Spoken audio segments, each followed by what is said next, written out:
자, 이번 시간에는 실종선고로 갑니다. 실종선고.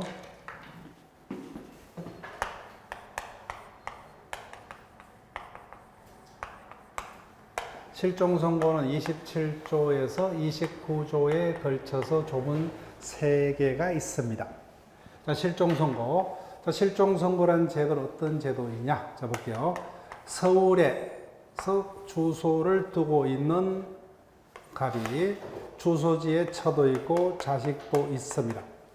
근데 어느 날 지방에 출장을 갔다가 교통사고로서 자신이 누군지 기억을 잃어버린 채로 지방에서 다시 자신을 간호하고 있는 간호사인 병을 만나서 다시 B라는 자식을 두고 잘 살고 있습니다.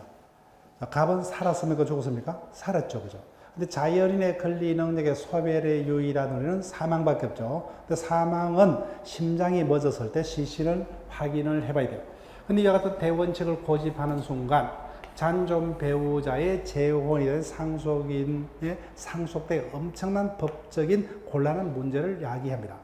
그래서 이와 같은 생사불명 상태가 일정 기간 계속되는 자에 대해서는 일정 요건 하에서 법원의 재판으로 잔존 배우자의 재혼 상속인의 상속의 길을 열어줄 목적으로 그 범위 내에서 갑을 사망자로 법적으로 간주할 필요가 있다. 그죠?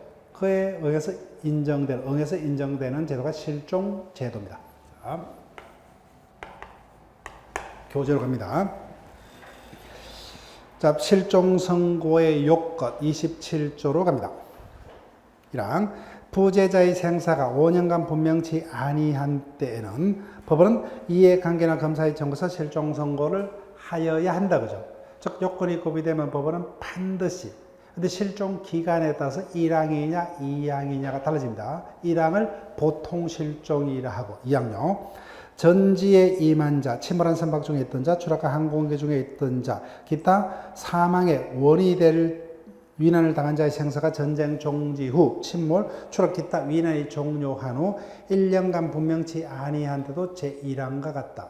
생사불명 상태가 1년간 계속 요한다. 그죠? 이와 같은 실종을 특별 실종이라 합니다. 실종 기간에 장단에 따라서 특별 실종과 보통 실종 두 가지가 있습니다. 자, 교과서 넘길게요. 따라서 갑에 대해서 법원이 실종 선고 재판을 하기 위해서는 첫 번째 실질적 요건, 갑이 생사 불명자라야 됩니다.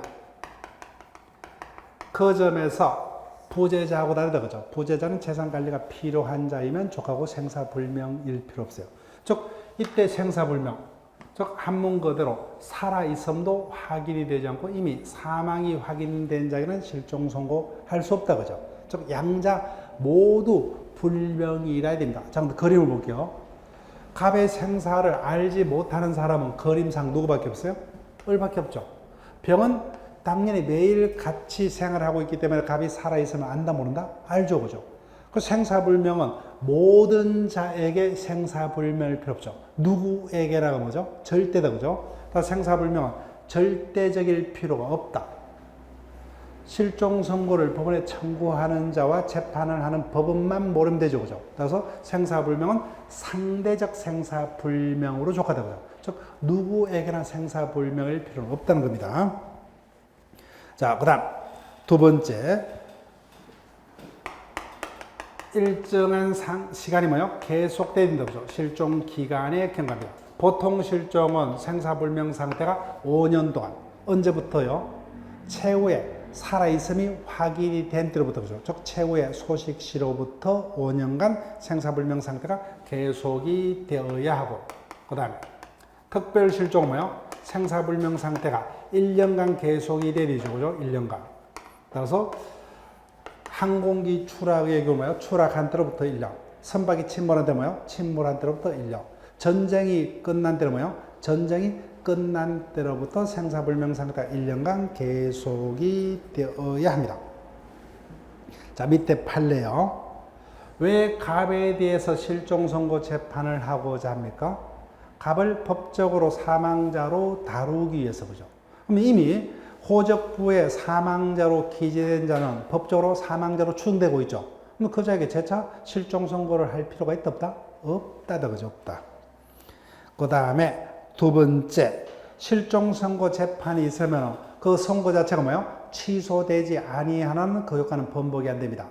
따라서 제1의 실종 선고 재판이 있었습니다. 근데 이를 모르고 다른 자의 청구에 의하여 법원이 다시 또 다른 실종 선고 재판을 했더라도 뭐요? 어떤 재판만이 유효합니까? 앞에 재판만이 유효, 뒤의 재판은 무효입니다. 자, 3번 판례가 아직까지 출제 안 됐어요. 3번 판례 출제될 수 있습니다. 여타 시험은 이미 출제가 됐어요. 즉 갑이 잠수 장비를 착용한 채 바닷속으로 들어갔다가 나오지 아니했습니다. 이게 특별 실종이냐 일반 실종이냐는 겁니다. 결론, 판례가 어떻게 본다고요? 특별 실종으로 보지 아니합니다. 보통 실종으로 봅니다. 따라서 뭐요? 생사불명 상태가 몇 년간요? 5년간 계속이 되어야 합니다. 자, 그 다음에 형식적 요건으로 갑니다.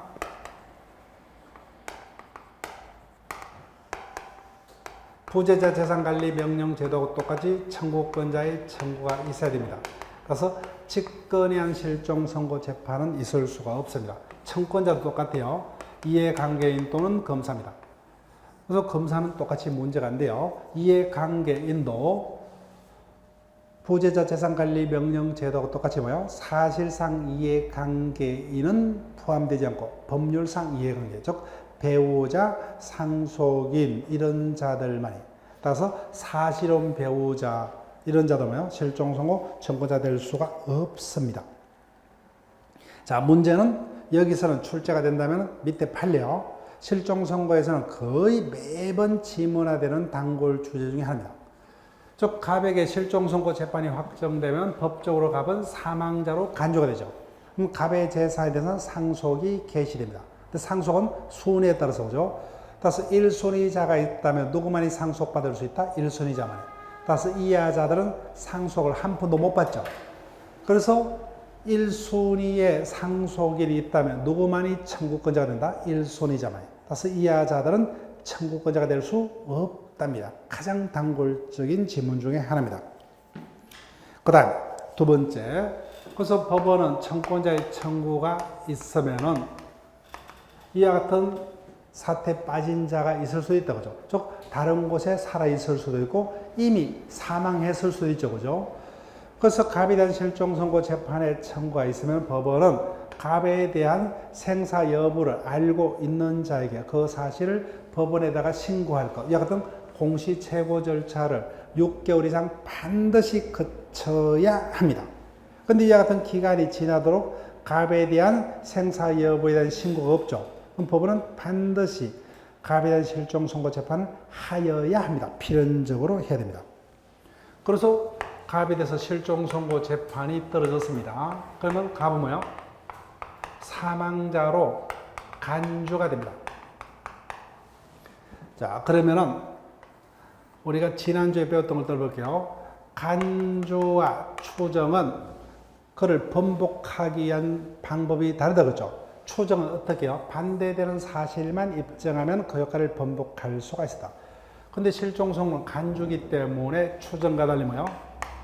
반정만으로는 그 효과를 번복할 수 없다 그죠. 반정만으로는 그 효과를 번복할 수 없고, 실종 선고에는 사망 간주 효과를 번복하려면 반드시 뭐예요? 실종 선고 자체를 재판으로 취소하는 수밖에 없습니다. 자, 그러면 볼게요. 실종 선고 효과 28조. 실종 선고를 받은 자는 전조의 기간이 만료한 때에 사망으로 본다 그죠. 즉 사망으로 간주됩니다. 자, 본문으로 갑니다. 상글 1번. 따라서 실종 선고 재판이 확정되면 실종자는 사망자로 간주가 됩니다. 첫 번째, 사망으로 간주되는 시기입니다. 자, 28조를 봤습니다. 자, 그림을 제가 더 확대를 해볼게요.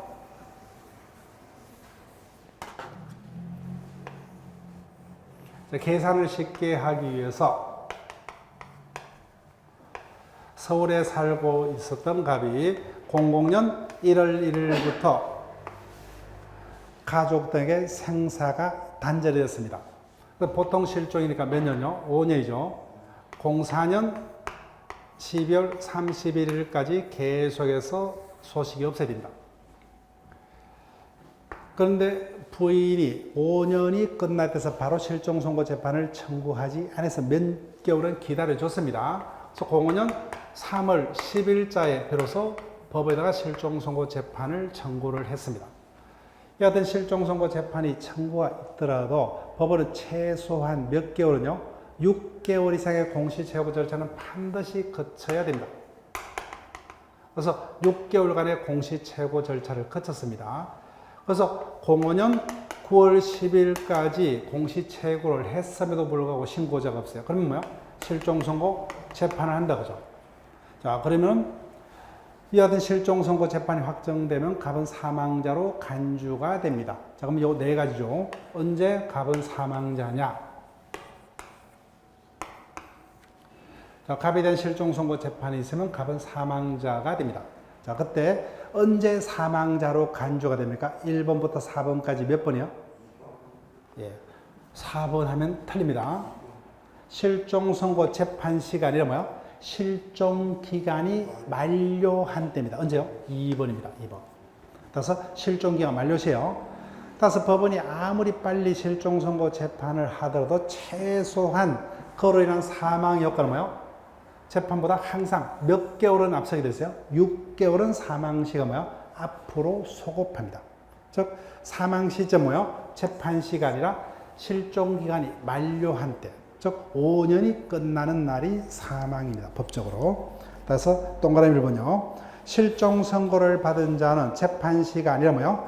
실종 기간이 만료한 때 사망자로 간주가 됩니다.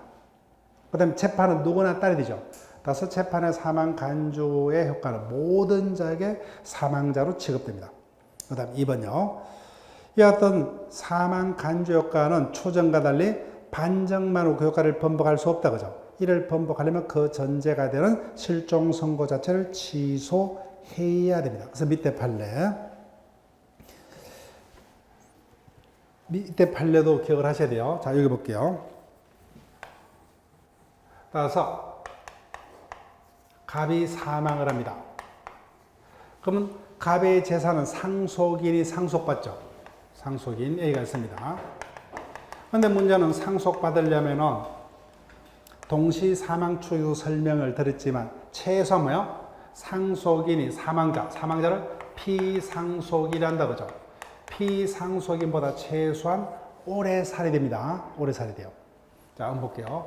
갑이 언제 사망했냐? 10년도, 20년도 1월 10일자에 사망을 했어요.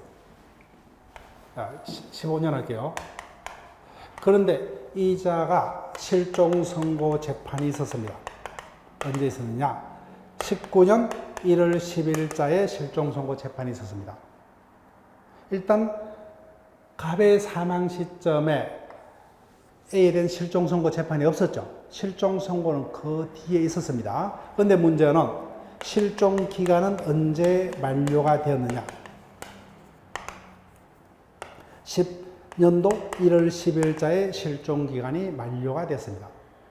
그래서 실종 선고 자체는 피상속인의 사망 이후에 있었지만 실종 선고가 확정이 되면 그자는 법적으로 언제 사망입니까? 요 날짜의 사망이죠. 요 날짜의 사망입니다. 그러면은 A는 갑의 재산을 상속할 수 있는 자격이 있다 없다? 자격이 있다 없다? 없다죠. 왜요? 상속인이 상속받기 위해서는 전제적으로 피상속인보다 뭐야? 조금이라도 오래 생존하고 있어야 됩니다. 근데 갑은 언제 사망했어요? 이때 사망했죠. 근데 A는 언제 사망해요? 10년도에 이미 법적으로 사망한 자입니다. 먼저 사망한 자는 상속이 될 수 없다 그죠? 요 판례입니다. 네, 자 볼게요. 피상속인이 사망한 이후에 비록 실종 선고 재판이 있었더라도 그 실종 기간이 피상속인의 사망 이전에 이미 만료가 되었다면 법적으로 뭐요? 상속인은 피상속인보다 먼저 사망자가 되죠. 따라서 먼저 사망한 자는 상속인이 될 수가 없습니다. 자, 쌍가루 2번으로 갑니다. 사망 간주의 범위. 왜 갑을 실종 선고를 통해서 사망자로 취급합니까? 배우자의 재혼의 길을 등을 열어주기 위해서 그죠. 따라서 잔존 배우자의 재혼, 상속인의 상속 등에 필요한 범위 내에서만 법적으로 사망자로 간주합니다. 따라서 실종 선고된 사망 간주는 실종자의 종래 주소를 중심으로 한 이와 같은 재산관계, 가족관계를 둘러싼 사법적 법률 관계 한에서만 효과가 발생합니다. 따라서부터 기억을 하셔야 돼요. 자, 이게 무조건 이 부분을 이해가 되시면 이해를 하시고 안 되면 최종적으로 시험 장소까지는 외우셔야 됩니다. 자, 볼게요. 일단 최대한 이해를 해볼게요. 그래서 갑이 다시 제타 교통사고를 당했습니다. 그래서 07년 3월 10일 이제는 정신이 돌아왔습니다. 집으로 돌아왔어요. 지금 걸어 다니죠, 그죠? 살아있음이 눈으로 확인됩니까? 안 돼요? 확인되죠. 그래서 오랜만에 친구들을 만나서 뭐예요? 해프를 풀게 해서 술도 사 마시고 필요한 옷도 사 입고 필요한 뭐예요? 전자제품도 구입합니다. 문제 있어요, 없어요? 지금 살아있다 그랬죠? 당연히 문제 없죠, 그죠? 유효하게 권리 의무 획득 행위를 할 수가 있다. 그 다음, 갑은 지방에서는 살아있죠, 그죠? 그래서 지방에서 먹고 살아야 되기 때문에 기업에 취직해서 노동을 재워서 임금을 받고 그 임금을 가지고 어떤 필요한 물건 등을 삽니다. 문제 있다 없다? 없죠, 그죠? 따라서 다른 곳에서의 생활관계, 생활 이후의 법률관계는 이미 뭐요? 살아있음이 확인되기 때문에 실종 선고하고는 상관없이 유효한 권리 의무 획득 행위를 할 수가 있답니다. 있다. 따라서 생활한 이후의 법률관계, 다른 곳에서 법률관계, 선거권 등 공포사의 법률관계 영향이 없다 그죠? 그래서 실종 선고는 절대로 권력 소멸 사유가 아닙니다. 즉 상속과 재혼에 필요한 범위 내에서만 그 자를 법적으로 사망자로 간주할 뿐이에요. 자, 상가로 3번으로 갑니다. 생존 추정. 그래서 이 자는 법적으로 언제 사망입니까? 이때 사망이죠. 그럼 반대로 해서 가면 뭐요? 그 전날까지는 법적으로 생존하고 있는 거다 그죠? 따라서 1번 실종선고가 있는 경우 실종기간 만료 시까지는 생존자로 추정이 됩니다. 그 다음 2번요. 원칙적으로 생사불명자일지라도 실종선고 재판이 없는 경우는 그 기간이 아무리 오래되더라도 뭐요? 법적으로는 생존하는 걸로 다루는 게 원칙입니다. 다만 실종선고가 없더라도 현대과학상 개별소서 사망자로 취급할 수가 있습니다. 여기 볼게요. 첫 번째, 갑이 1810년생입니다. 생사가 불명자입니다. 법으로부터 실종선고 재판이 없습니다. 살았습니까? 죽으세요? 살아 있을 수 있어요? 없어요? 없습니다. 이미 200살이기 때문에 안 돼요. 따라서 이 어떤 생사불명 상태가 뭐야? 이렇게 현대과학상 있을 수 없는 경우는 어떤 실종선고 없더라도 이제는 법적으로 사망자입니다. 자, 근데 볼게요. 갑이 1950년생입니다. 가족들에게 30년 동안 생사가 확인이 안 돼요. 실종선고 재판은 받은 바 없다. 그럼 이자는 살아있는 자입니까? 생존자로 다루어야 돼요. 생존자다, 그죠? 충분히 살아올 수 있다, 그죠? 따라서 이와 같은 경우, 과학적으로 여명 기간 내 존재하는 자를 법적으로 사망자로 취급하려면 뭐요? 원칙 실종선고 재판이 있어야 됩니다. 그렇지만 뭐요? 실종선고 재판이 없더라도 과학상 불가능한 경우는 개별소수로 사망자로 취급할 수 있다. 자, 그러면 4번 실종선고의 취소로 갑니다. 따라서 갑에 대한 실종선고 재판이 있으면 갑은 사망자로 간주가 됩니다. 따라서 이를 번복하기 위해서는 반정만은 부족하고 반드시 그 전제가 되는 실종선고 재판을 취소하는 수밖에 없습니다. 실종선고 취소로 갑니다. 29조 1항 실종자의 생존 사실, 전조의 규정과 상이한테 사망한 사실의 증명이 있으면은 법원은 본인 척각이요. 본인 예강의 검사의 청구가 있으면 청권자 한 명이 더 붙었죠, 그죠? 본인이 추가됩니다. 그래서 당연하죠. 내가 살아있는데 왜 사망자냐, 그죠? 본인 등의 청구가 있으면 법원은 종전의 실종 선고를 반드시 취소하여야 한답니다. 그러나 실종 선고 후 그 취소 전에 서리로 한 행위에 영향을 미치지 않는다. 가장 단골적인 내용입니다. 그 다음 2항 실종선고 취소가 있을 때 실종선고를 직접 원인으로 하여 재산을 취득한 자가 서리인 경우는 그 이익이 현존한 한도 내에서, 악의인 경우는 그 받은 이익에 이자를 붙이고 손해성 손해까지 배상하여야 합니다. 자, 그럼 실종선고 취소로 옵니다. 갑에 대한 실종선고가 있으면 갑은 사망자로 간주가 됩니다. 그래서 그 효과를 번복하려면 종전에 실종선고를 재판을 통해서 취소하지 않고는 그 효과를 번복하지 못한다. 그래서 종전의 선고를 취소하려면 그 요건, 첫 번째 실질적 요건입니다. 29조 1항에서는 두 가지만 적혔어요. 갑의 생존이 확인됐다 그죠? 생존 사실. 그 다음에 두 번째 상이한 때 사망 사실.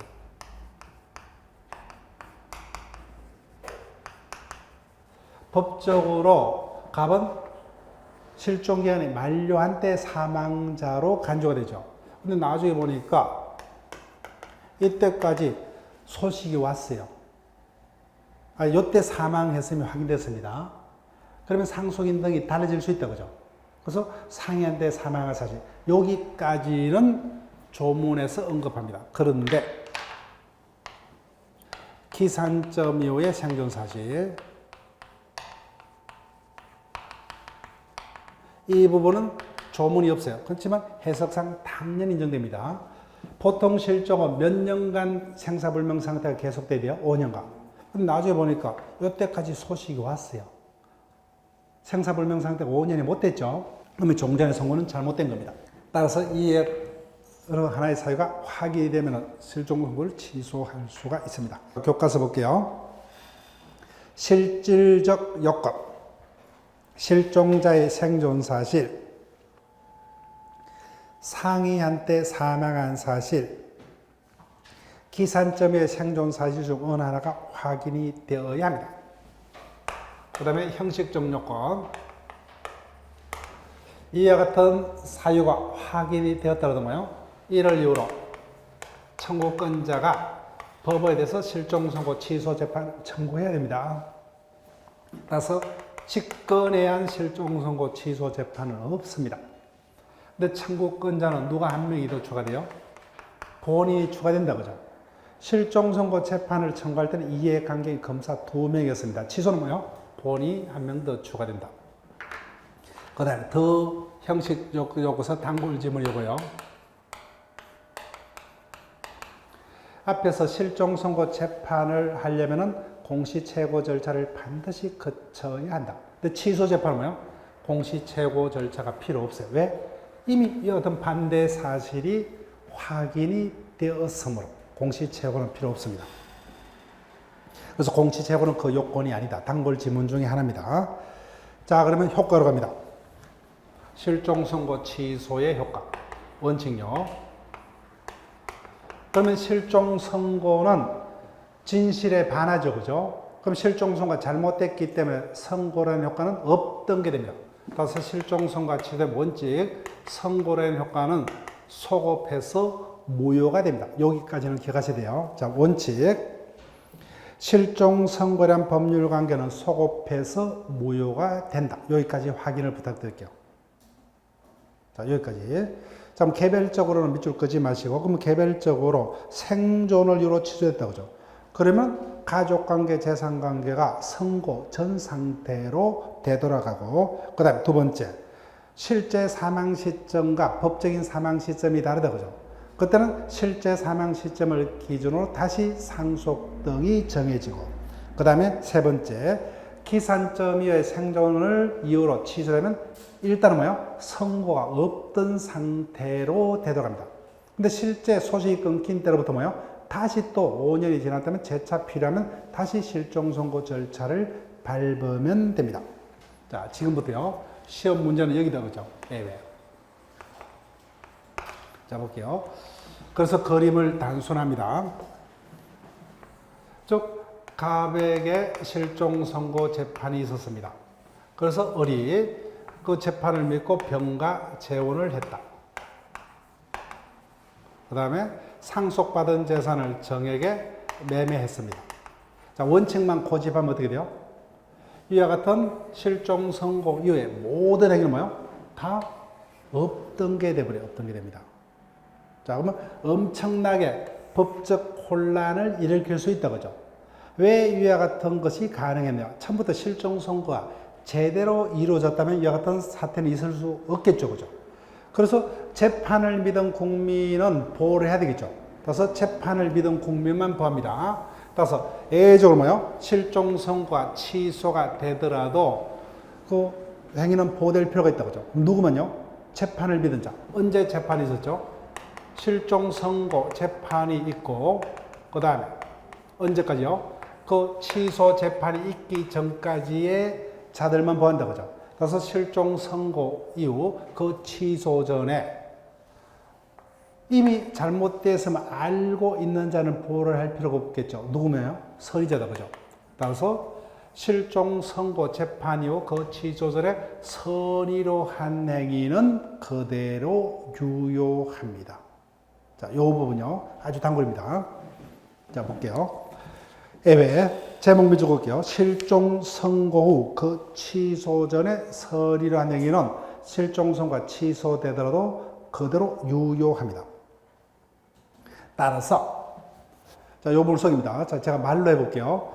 종전에 실종 선고가 취소가 된 경우, 원칙적으로 선고라는 효과는 소급해서 무효가 됨이 원칙이다. 다만, 예외적으로 실종 기간 만료 후 그 취소 전에 선의로 한 행위는 유효하다. 틀렸습니다. 왜 틀렸어요? 실종 기간 만료 후가 아니라 뭐요? 실종 선고 후입니다. 선고 후. 따라서 뭘 믿어야 돼요? 재판을 믿어야 됩니다. 따라서 실종 선고 이후의 행위만 보호됩니다. 따라서 실종 선고 전에 뭐요? 아무리 선이라도 재판이 있기 전의 행위이기 때문에 보호를 받지 못합니다. 자, 그래서 내용 봅니다. 따라서 실종 선고 취소 전에 선의로 한 행위만 보호가 됩니다. 따라서 아무리 뭐요? 선의이더라도 실종 선고 전에 행위는 보호받지 못합니다. 이때 선의는 양자 모두의 선의를 말합니다. 그래서 참고 파트에서 설명을 뒀습니다. 자, 보세요. 먼저 순서를 바꿔서 가족 상행위. 그래서 을이 실종 선고 재판이 있고 병가 재혼했어요. 그때 사후에 갑에 대한 실종 선고가 뭐요? 취소되더라도 을과 병이 모두 선이라면 뭐요? 을은 갑의 부인으로 되돌아가지 않고 누구의 부인으로만 남습니까? 병의 부인으로만 남습니다. 따라서 그대로 유효합니다. 그런데 일방이라도 악이라도 그죠? 그러면 종전의 실종 선고의 효과는 소급해서 무효가 되어버려요. 따라서 을은 누구의 부인으로 되돌아갑니까? 갑의 부인으로 되돌아갑니다. 근데 갑의 입장에서는 남편을 둔 을이 다른 남자하고 살고 있다고 그죠? 그래서 이혼 사유가 되고, 그 다음에 병의 입장에서는 남편을 둔 여자가 또 자기하고 이중으로 결혼했죠. 이것도 취소 사유가 돼요. 그 다음에 을이 상속받은 재산을 저에게 처분을 했습니다. 그때 양 당사자 모두 실종 선고가 잘못됐다는 사실을 모르는 선의자입니다. 그러면 갑에 대한 실종 선고 재판이 취소되더라도 그 재산은 누구 겁니까? 정 겁니다. 을과 정의 재산 행위는 그대로 유효합니다. 근데 일방만이라도 악이라면 뭐요? 상속받은 재산의 처분 행위는 무효가 소급해서 무효되고, 따라서 정의 취득한 재산은 법적으로 눕게 됩니까? 갑의 재산이 되버려요. 따라서 갑이 반환을 청구하면 반환해야 됩니다. 자, 그래서 그 부분을 설명을 해뒀습니다. 자, 그래서 재산 행위를 볼게요.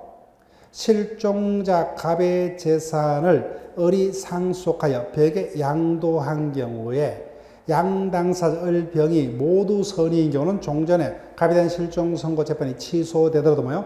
병이 유악의 소유권자가 됩니다. 근데 일방만이라도 악이라면 뭐요? 실종 선고 취소가 되면은 병이 취득한 소유권은 소급해서 뭐야 되죠? 따라서 갑이 소유자가 되기 때문에 갑에게 반환해야 됩니다. 자, 니은으로 갑니다. 실종 선고를 직접 오류로 재산을 취득한 자의 재산 반환 범위. 자, 볼게요.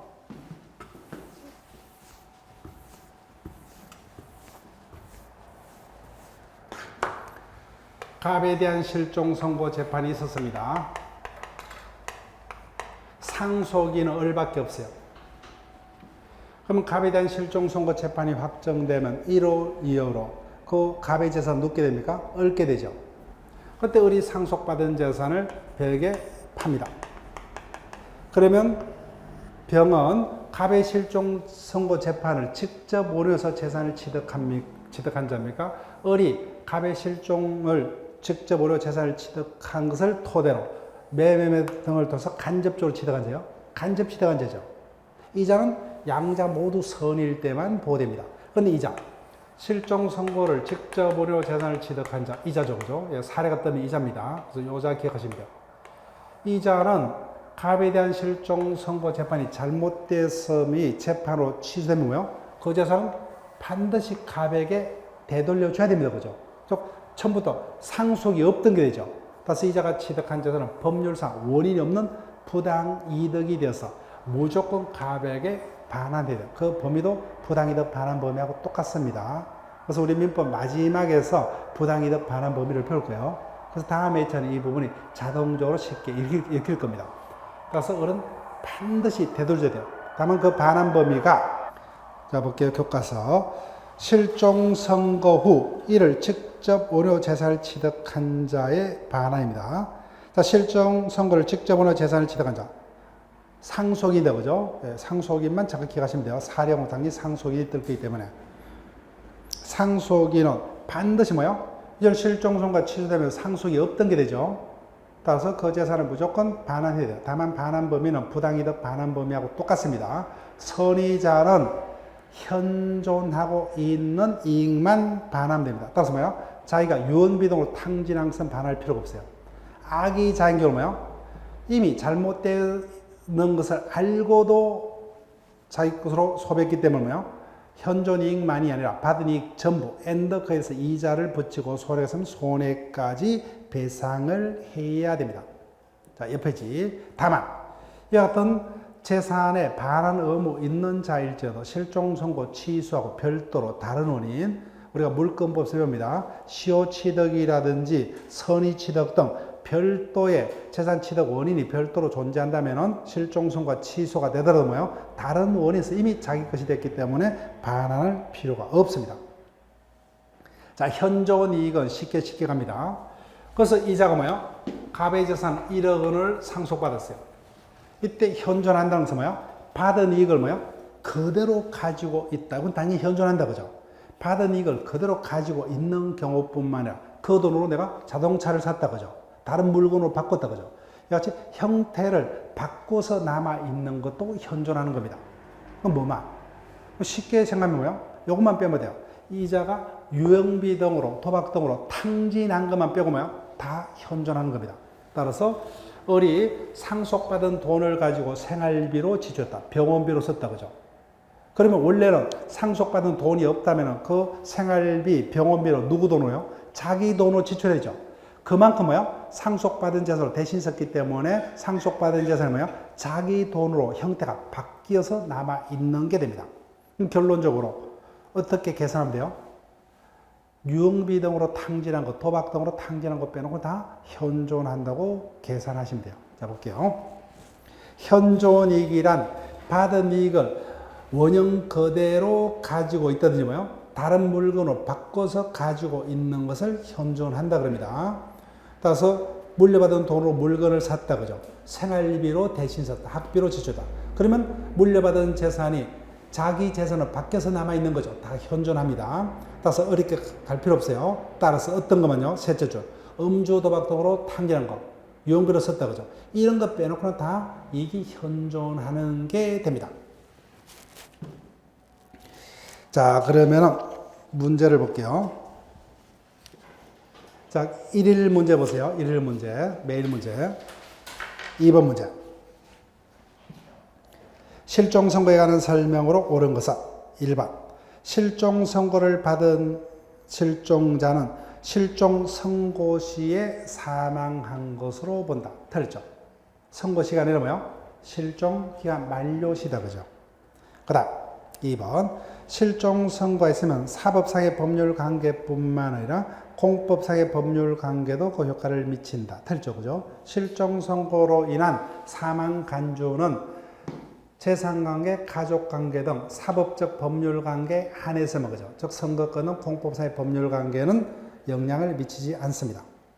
그 다음 3번 실종 선고의 효과로서 실종자의 권리 능력은 종국적으로 절대적으로 소멸한다. 제일 중요합니다. 틀렸어요. 자연인의 권리 능력의 소멸의 유일한 원인은 뭐밖에 없어요? 사망밖에 없죠.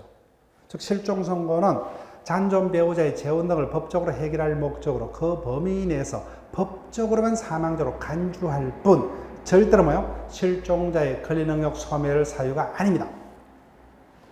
그 다음 4번 실종 선고 후 실종자가 생한하더라도 실종 선고가 취소될 때까지 선고의 효과는 계속 있는 거예요. 선고의 효과 먼저 볼게요.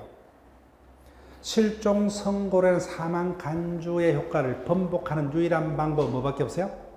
취소밖에 없죠. 그 선고 자체가 취소되지 않느나 뭐요? 선고로 인한 사망 간주 효과는 번복 안 됩니다. 다만 살아서 돌아왔기 때문에 뭐요? 그 이후에 법률 관계는 영향이 없어요. 자, 이 부분을 여러분들이 자꾸 헷갈립니다. 저기 보세요.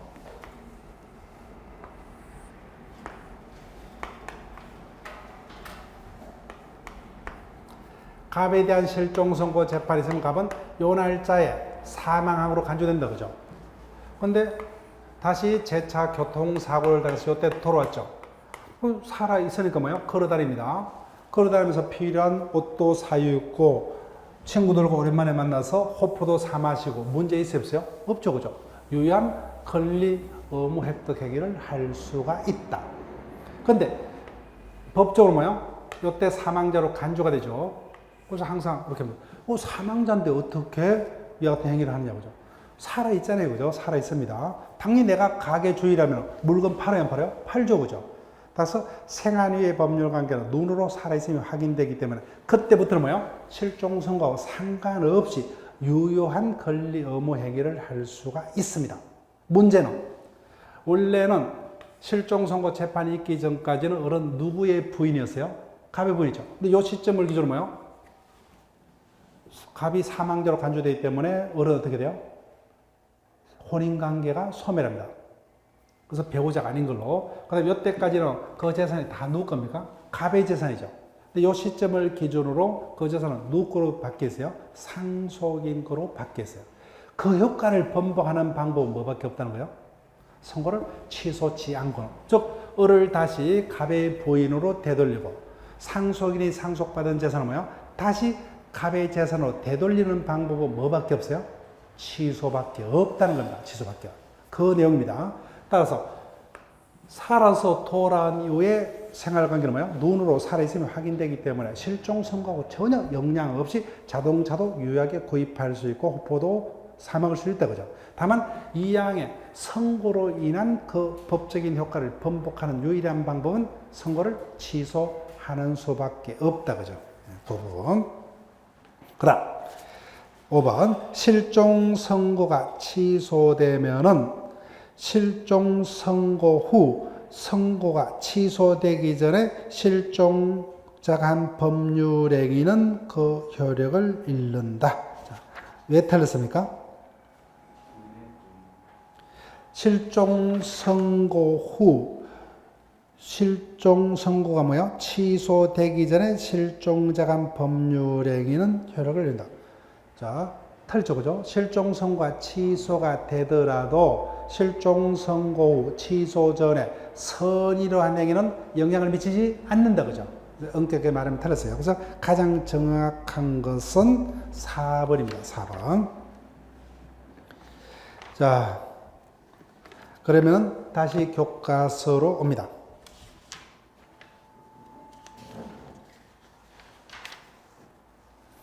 87페이지로 옵니다. 지금까지 권리 주체적으로는 자인을 봤습니다. 자, 법인으로 갑니다.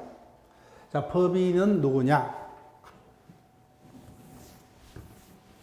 자, 권리 주체에서는 지금까지 배웠던 육체적 생명체인 자인인가, 법에 의해서 권리 주체로서의 자격이 부여된 법인을 배웁니다.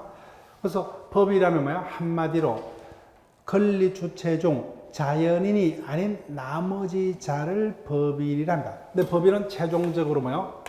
일정한 단체입니다. 단체요. 근데 단체는 두 종류가 있습니다. 일정한 목적 하에 결합한 사람의 단체. 사람의 단체를 줄여서 사단. 이 같은 사람의 단체, 법에 의해서 우리하고 똑같은 뭐요? 권리 주체로서 자격이 부여된 이 같은 사람의 단체를 뭐요? 사단법인이라 하고, 사단법인. 그 다음, 두 번째, 일정 목적 하에 결합한 재산의 단체입니다. 장학재단 등이 대표적이죠. 이를 줄여서 재단. 이와 같은 재단의 법에 의해서 우리와 같은 권리 주체로서의 자격이 부여된 법인을 재단법인이라 한다. 그래서 법인은 두 가지 종류가 있습니다. 자, 볼게요. 법인이란 자연인 이해자로서 법에서 권리 등에 부여된, 그래서 우리하고 똑같은 권리 주체죠. 그래서 독자적으로 권리 의무의 주체가 될 수 있는 자. 두 가지 종류가 있습니다. 일정 목적에 결합한 사람의 단체에 이와 같은 권리 주체 자격이 부여된 사단법인과 일정 목적에 결합한 재산의 단체에 이와 같은 권리 주체 자격이 부여된 재단법인 두 가지 종류가 있습니다. 자, 넘길게요. 이와 같은 권리 주체로서 이와 같은 뭐요? 일정한 단체에 대해서 우리와 같은 권리 주체로서 자격을 부여한 이유가 도대체 어디에 있느냐는 겁니다. 자, 이 부분은 시험하고 직접적인 어떤 상관성은 없지만 우리가 법인 제도 전반을 제대로 이해하는데 상당히 도움이 됩니다. 자, 그래서 복습은 따로 할 필요 없어요. 수업 시간에 여러분이 느낌을 가시면 이 부분을 통과합니다. 자, 여기 볼게요.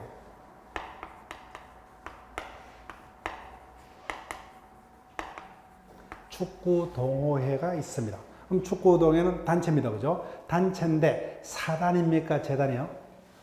사단이죠. 그죠? 사단입니다. 그래서 동호회에 이렇게 회원들이 있다. 그죠? 회원이 있습니다.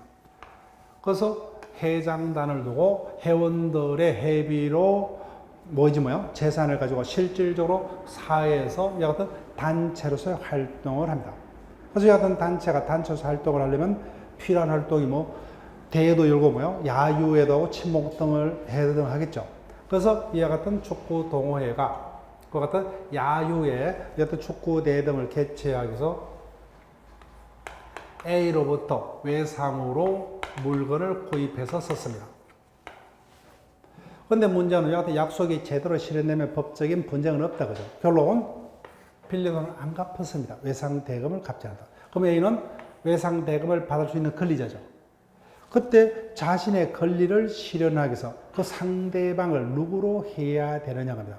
이 같은 권리 의무 주체, 즉 권리 주체가 우리 같은 자연인만이라면 이 사람 누구를 상대해야 돼요? 이자를 상대해야 돼요. 회원 전부를 상대로. 불가능한 것은 아니죠. 그렇지만 여러모로 불편합니다. 여러모로 불편해요. 그래서 이 같은 구성원을 떠나서 이 같은 사단 법인의 구성원 뭐예요? 사단의 구성원을 줄여서 사원이란다 그죠? 근데 이 같은 사원을 떠나서 이 단체 자체가 독자적인 우리하고 똑같은 권리 주체가 될 수 있다면 A는 누구를 상대로? 이자를 직접 상대로 하게 되면 편리하게 자신의 권리를 실현할 수가 있겠죠. 그에서 필요성에서 인정되는 제도가 법인제도입니다. 이와 같이 단체에 따르면 법적 분쟁을 간편하게 처리할 목적으로 인정되는 어떤 법기술상의 제도를 법인제도라 하고, 여기 이제 민법상의 어떤 존재 이유라면은 상법상의 존재 이유를 설명해 볼게요. 갑이 어느 날 복권 100억이 당첨이 됐습니다. 가만히 또 사는데 문제 없죠. 근데 그냥 돈만 가지고 살려니까 너무 재미가 없어요. 그죠? 그래서 어떤 일을 해야 되겠다. 그죠? 근데 100억을 모두 가지고 사업을 하면 망하면 큰일 나니까 100억 중에 뭐요? 10억을 출자해서 회사를 만들었습니다.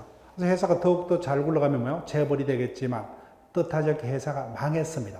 망했어요. 그러면 갑은 자신의 나머지 장 90억 가지고 회사 채무를 책임을 집니까? 아니면 뭐요? 회사 재산만이 책임을 져요? 후자죠, 후자.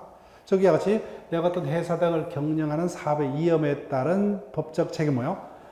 회사를 독자적인 법인으로 할 수 있다면 회사가 대주로 부담한 채무는 회사 재산만이 책임을 지고 구성원 개인 재산으로 책임을 지지 않는다. 그죠? 이와 같은 기업의 운영에 따른 위험을 분산할 목적으로 인정되는 대표적인 제도가 회사 제도입니다. 그래서 이건 상법상의 법인 제도의 존재 이유. 이와 같은 필요성에서 법인이 인정이 됩니다. 그래서 결론적으로 법이라면 뭐요? 그리고 회사가 있습니다. 대표적인 법이죠. 그죠? 네, 법인이 있어요. 각 법인이 있습니다. A 등 사원들이 존재합니다. 사단법인의 구성원을 사원이란다고 하죠. 저기 이 사람 똑같이 우리하고 같은 권리 주체입니다. 그러면 재산이 있다면 그 재산 누구 거예요? 이자도 우리하고 똑같이 권리 주체예요. 그러면 그 재산은 법인이 소유자죠. 그죠? 법인이 소유자입니다. 법인이 그 재산의 소유자고, 당연히 이자도 우리하고 똑같은 여같은 토지, 건물 등을 소유할 수 있고, 뭐요? 타인으로부터 채무 등을 부담할 수 있죠. 똑같이. 그래서 법인의 재산과 뭐요? 구성원의 사원의 재산은 전혀 별개입니다. 별개. 따라서 이 자들은 뭐요? 법인의 어떤 대적 책임에 대해서는 자신의 개인적 재산으로 책임을 지지 않습니다. 전혀 별개 독립적인 권리 주체로서의 자격을 가진다. 이게 법인 제도의 존재 이유입니다. 자, 법인의 종류요. 그래서 우리가 첫째 시간에 국내에 존재하는 모든 법을 크게 두 가지 종류, 사법과 공법으로 분류했다고 하죠. 법인도 크게 공법의 교회를 받는 법인을 공법인, 대표적인 공법이 국가 또는 지자체입니다. 그 다음에 우리가 배우는 민법 등 사법의 교회를 받는 법인을 사법인합니다. 자, 우리 시험하고 상관없어요.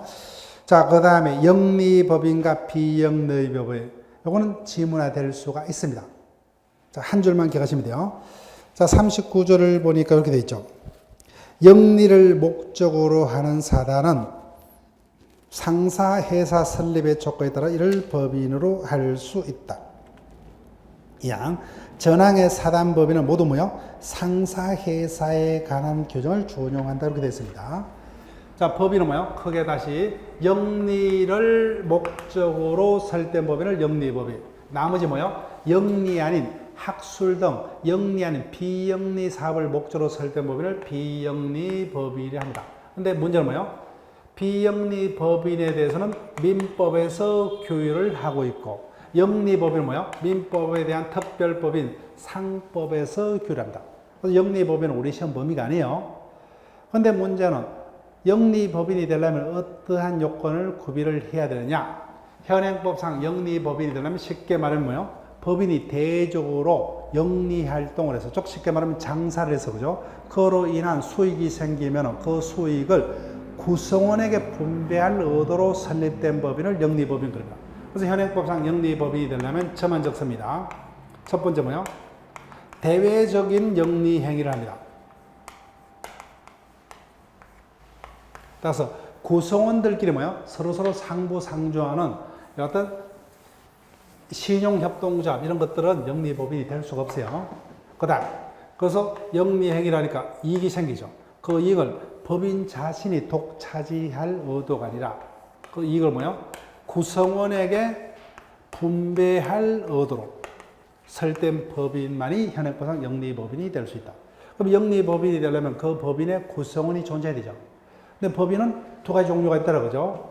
일정 목적에 결합한 사람의 단체의 법인격이 보이된 사단법인과 일정 목적에 결합한 재산의 단체의 법인격이 보이된 재단법인이 있는데, 그 중에 구성원이 있는 법인은 어느 법인밖에 없어요? 사단법인밖에 없죠. 사단법인. 그래서 이와 같은 요건이 구비되어야만 영리법인이 될 수 있으므로 사단과 재단 중 현행법상 영리법인이 될 수 있는 단체는 뭐밖에 없어요? 사단밖에 없습니다. 따라서 구성원이 없는 재단은 절대로 현행법상 영리법인이 될 수 없다. 거기다 체크할게요. 1번의 둘째 줄 가운데. 따라서 구성원이 없는 재단법인은 현행법상 영리법인이 될 수가 없습니다. 그래서 우리 시험에 한 2번 정도 질문됐어요. 그 대표적인 재단법인이 뭐예요? 각종 대학병원, 그 다음에 우리가 익히 하는 뭐예요?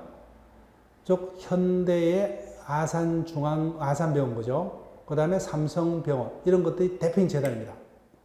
그러니까 현행법상 재단은 영리법이 될 수 없죠. 그래서 현행법상 이와 같은 큰 대형 병원은 비영리법인입니다. 비영리법인. 재단법인 형태로 되어 있어요. 영리법인은 될 수가 없습니다. 자, 2번. 비영리법인이란 학술 등 영리 아닌 사업을 목적으로 설립되는 뭐요? 사람의 단체의 법인격이 부여된 사단법인과 재산의 단체인 재단법인 두 가지 종류가 있습니다.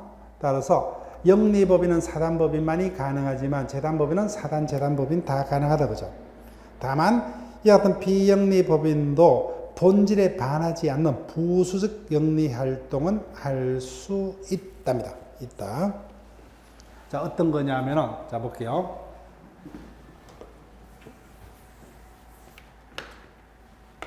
기부를 목적으로 뭐요? 단체를 만들었어요. 당연히 기부를 목적으로 설립된 법인이기 때문에 당연히 비영리 맞죠? 근데 기부하려면 돈이 필요합니다. 돈이 구성원들이 격출한 회비, 여기 부족해요. 부족합니다. 그럼 어떻게 하면 돼요? 여기서 사단의 구성을 줘서 사원이라 하더라고요. 그죠? 그러면 사원들이 바자회 등을 열어서 수익 활동을 해서 그 돈을 모아서 그죠? 기부하면 되겠죠. 그래서 지금 비영리 목적도 같은 자신들의 뭐야? 목적을 달성하기 위해서 필요한 범위에서 어떤 부수적 영리 활동은 할 수 있다 그죠? 다만 그로 인한 수익금은 뭐야? 원래 이 목적대로 사용이 됩니다. 자신의 개인적 이익을 위해서는 사용 못합니다. 개인적 이익을 사용하는 순간 이거는 영리가 되어버리기 때문에. 자, 3번으로 갑니다. 그래서 법인은 단체의 실체에 따라서 사람의 단체에 대해서 법인격이 부여된 사단법인과 재산의 단체에 법인격이 부여된 재단법인 두 가지 종류가 있다 그죠. 그런데 자, 둘째 줄 마지막에 양자는 본질적인 속성을 달리합니다. 그래서 사단, 대표적인 사단. 자, 동창회를 떠올려볼게요. 사람들로 구성된 단체 맞죠? 그래서 이 자들이 뭐요? 사단법인까지 되었습니다. 네, 최종적인 설립 등기까지 다 해서 사단법인이 되었다. 그럼 동창회 운영과 관련해서 국가가 간섭합니까? 아니죠, 그죠? 동창회 운영 어떻게 해요? 자기들끼리 총회를 개최해서 다수결에 따라서 자기들이 원하는 방향으로 이 단체를 운영한다, 그죠? 따라서 사단은 자율적인 단체입니다. 따라서 사원들의 다수결에 따라서 자율적으로 활동을 하는 단체입니다. 그런데 문제는 재단법인. 갑이 엄청난 재산을 모아뒀습니다. 살아생전에 모아둔 재산은 뭐예요? 좋은 목적에 사용해서 장학재단을 설립하고 사망을 했습니다. 운영자는 뭐예요?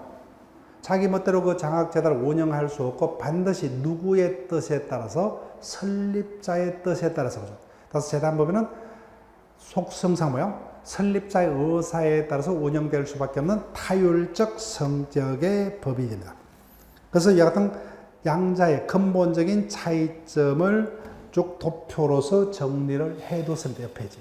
이거는 지금은 볼 수가 없죠. 그죠? 여러분들이 사단, 재단을 다 배우시고 한번 뒤돌아오셔서 그럼 복습용으로 눈으로 한번 확인을 해보세요. 자, 그다음 4번 내국법인, 외국법인은 의미가 없습니다. 그 법인이 우리나라 법에 따라서 설립된 법인을 내국법인, 외국법에 따라서 설립된 법인을 외국법인이라 하고, 자, 로마자 3번 있죠. 이 부분 우리 시험 뜹니다. 근데 순서상, 설명 순서상으로는 법인 마지막에서 설명합니다. 그래서 혹시나 다음 시간에 뭐요? 제가 이 부분을 까먹으면 이 부분을 설명을 해야 된다고 요구를 하세요. 그래서 이 부분은 뭐예요? 일단 건너뛰고 94페이지 법인의 설립부터 진도가 나가야 됩니다. 자, 오늘 시간상으로는 이렇게 설명을 드리고, 자, 그러면 일단 오늘 나갔던 메일 문제도 다 확인을 못했습니다. 다음 시간에 반드시 가져오세요. 자, 그럼 일단은 진도가 약간 계획표보다는 밀려서 진행이 됩니다. 근데 다음 주부터는 약간 더 진도를 빨리 하도록 할게요. 그래서 매일 문제가 나가고, 그 다음 제가 첫 주에 강의 계획표를 드렸죠. 더 필요한 분들은 개인적으로 뭐요? 그 강의 계획표에 적혀 있는 메일 주소로 요청을 하시면 나머지 단계별에 따른 문제들도 여러분들이 받아보실 수 있어요. 필요하신 분들은 그것을 이용을 부탁드릴게요. 자, 오늘 수업은 마치고 다음 시간에 다시 이어서 계속 진행을 합니다. 수고했습니다.